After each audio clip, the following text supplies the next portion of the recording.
satuan pemenuhan pelayanan gizi di 38 provinsi. MBG telah menciptakan 290.000 lapangan kerja baru di dapur-dapur dan melibatkan 1 juta petani, nelayan, peternak, dan UMKM.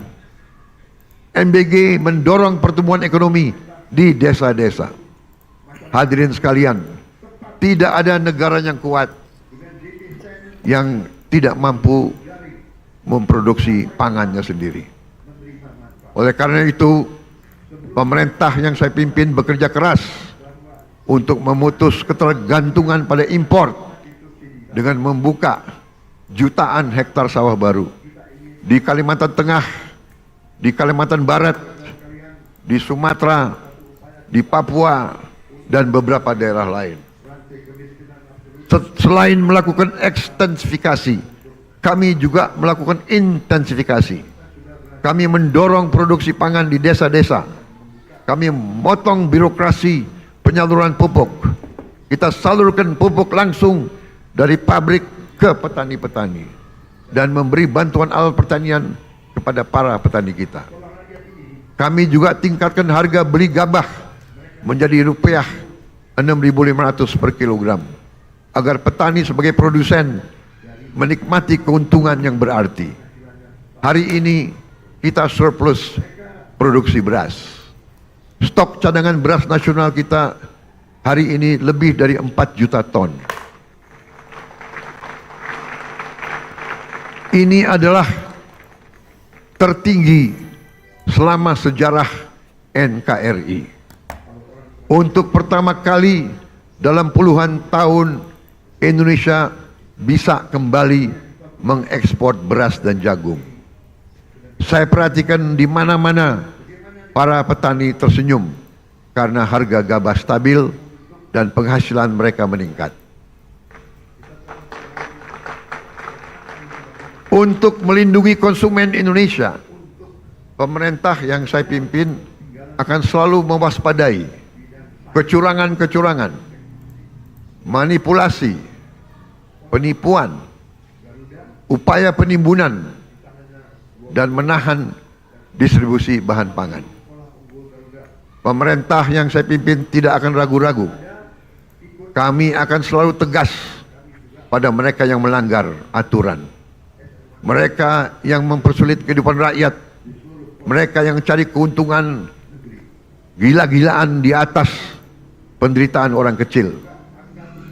Pemerintah yang saya pimpin akan konsekuen menggunakan segala kewenangan yang diberikan kepada kami dari Undang-Undang Dasar 1945 dan juga Undang-Undang Nomor 7 tahun 2014 tentang perdagangan, terutama pasal 107 Jungto pasal 29 ayat 1 yang berbunyi pelaku usaha yang menyimpan barang kebutuhan pokok dan atau barang penting dalam jumlah dan waktu tertentu pada saat terjadi kelangkaan barang, gejolak harga, dan atau hambatan lalu lintas bisa mendapat pidana penjara paling lama 5 tahun dan atau denda paling banyak 50 miliar rupiah.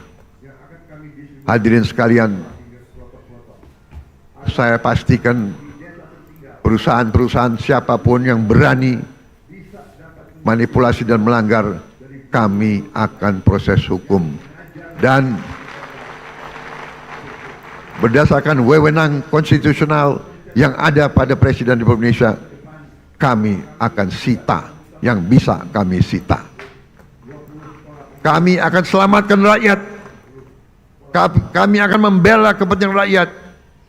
Kami pastikan rakyat Indonesia tidak akan menjadi korban Serakanomics, korban mereka-mereka yang mengejar keuntungan sebesar-besarnya, menipu dan mengorbankan rakyat Indonesia, dan membawa keuntungan itu, kekayaan itu keluar dari Republik Indonesia.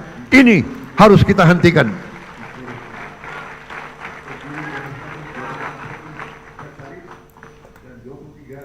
Selama saya menjabat Presiden Republik Indonesia, Jangan pernah anggap yang besar dan yang kaya bisa bertindak seenaknya.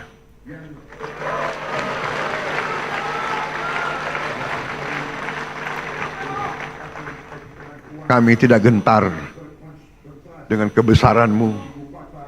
Kami tidak gentar dengan kekayaanmu. Karena kekayaanmu berasal dari rakyat Indonesia. Pemerintah yang saya pimpin tidak akan ragu-ragu membela kepentingan rakyat Indonesia.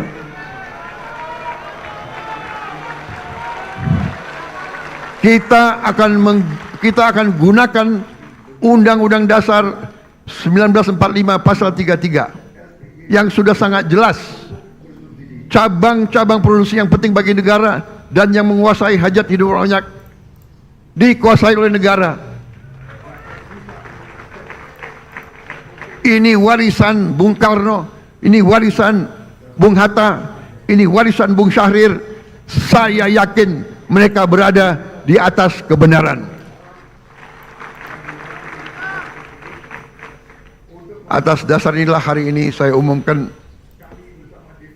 setelah pertimbangan cermat oleh pemerintah untuk melindungi hak rakyat mendapatkan beras yang tepat takaran, tepat kualitas, harga terjangkau, dan usaha penggilingan beras skala besar harus mendapat izin khusus dari pemerintah. Kalau mereka masih mau bergerak di bidang ini, kalau tidak, yang besar silahkanlah pindah ke bidang lain. Jangan main di atas kebutuhan dasar rakyat Indonesia.